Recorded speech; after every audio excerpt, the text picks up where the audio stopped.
must be, if weather is good, 4 months. If it's not good, maybe it will take 6 months. This is our plan. You're aware that there are portions there that are narrower than your normal one. In our bag, we will check. We will check. Because we already put the press. This is fine there. Over there, have places. We will check. We make sure it's the same. It must be the same.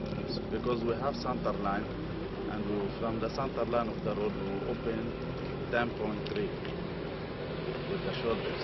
Then another 2 meters to the both sides.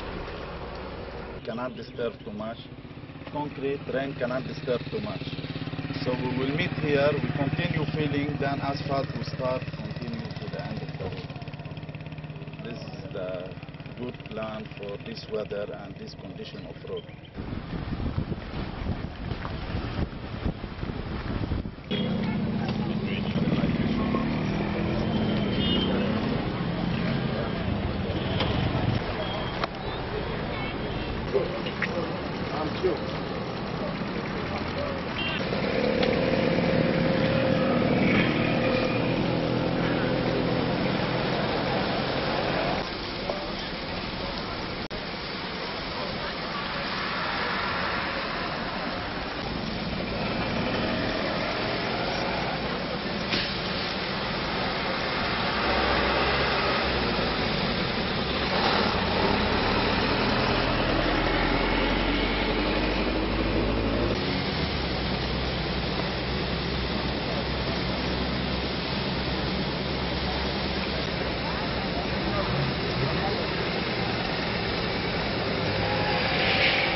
Go ahead.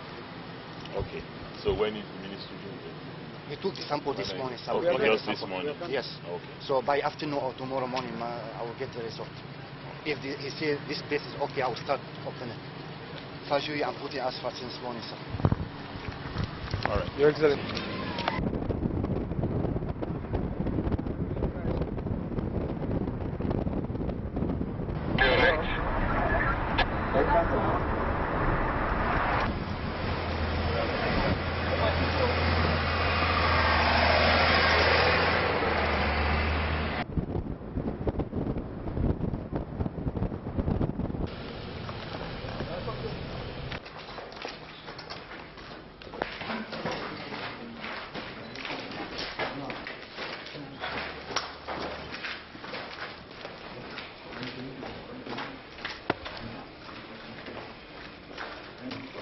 No, we have the QS here.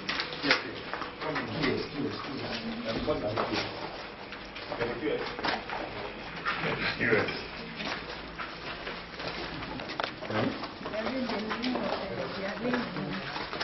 I think the way of it.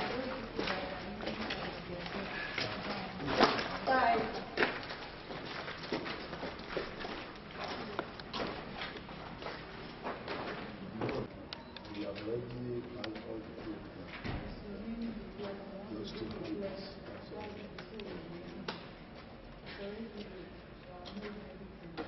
More than it's okay.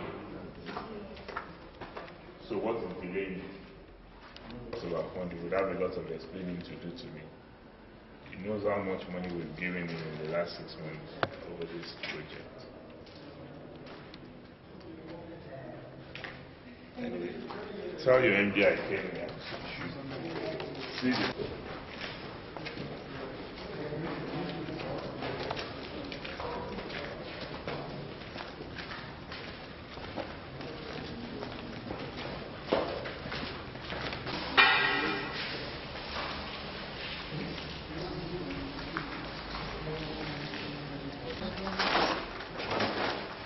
Supposed to find that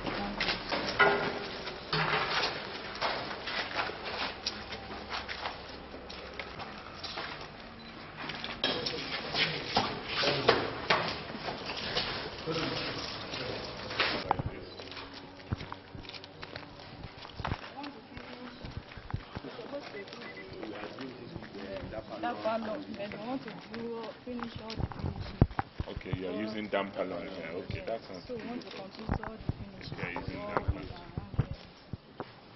So Your Excellency, sir. Work seems to have stopped here. Why?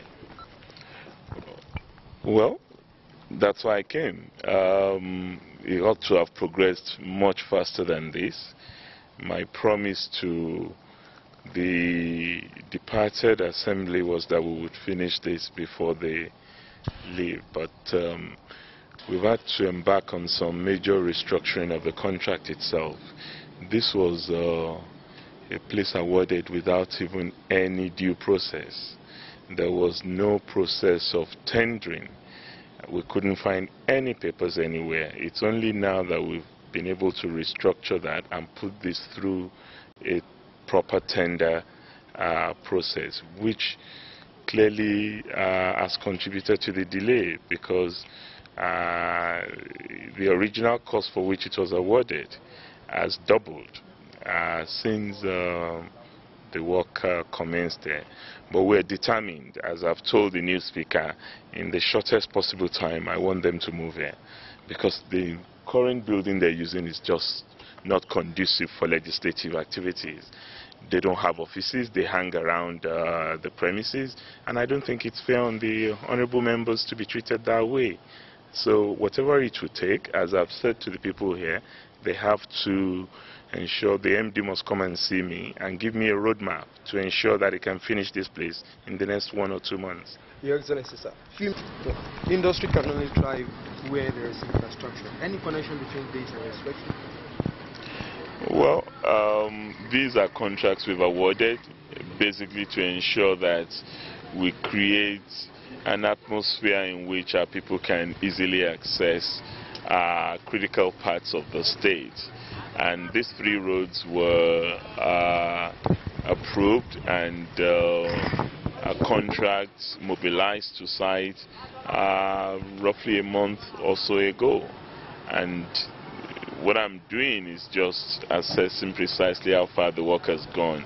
And from what I've seen on the road to Afao, this road, and of course when I go to the Lawe Road now, would give me a sense of precisely where we are with this and how far they're going to go to fulfill their promise of finishing this between 4 and 6 months. That's the mandate we've given them, and they've signed up to that.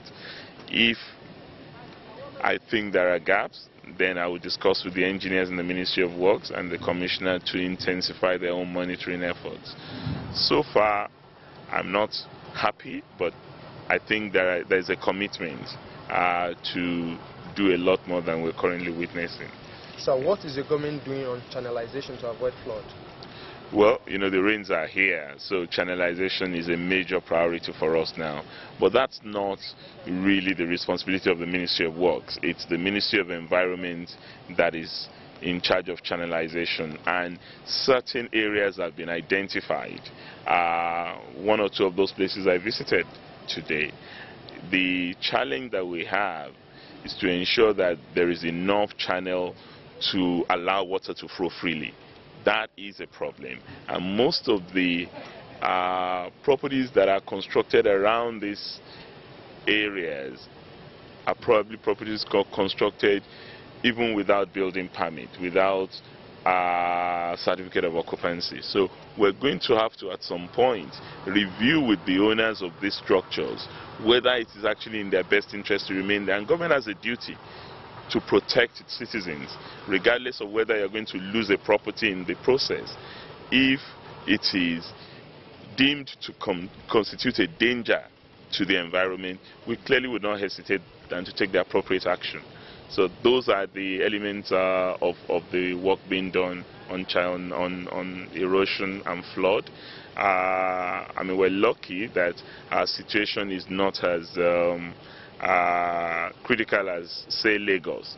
But that's not to give room for complacency. We really must tackle flood here too, in order to address the interests of our people. Thank you very much, sir. Cool, buddy.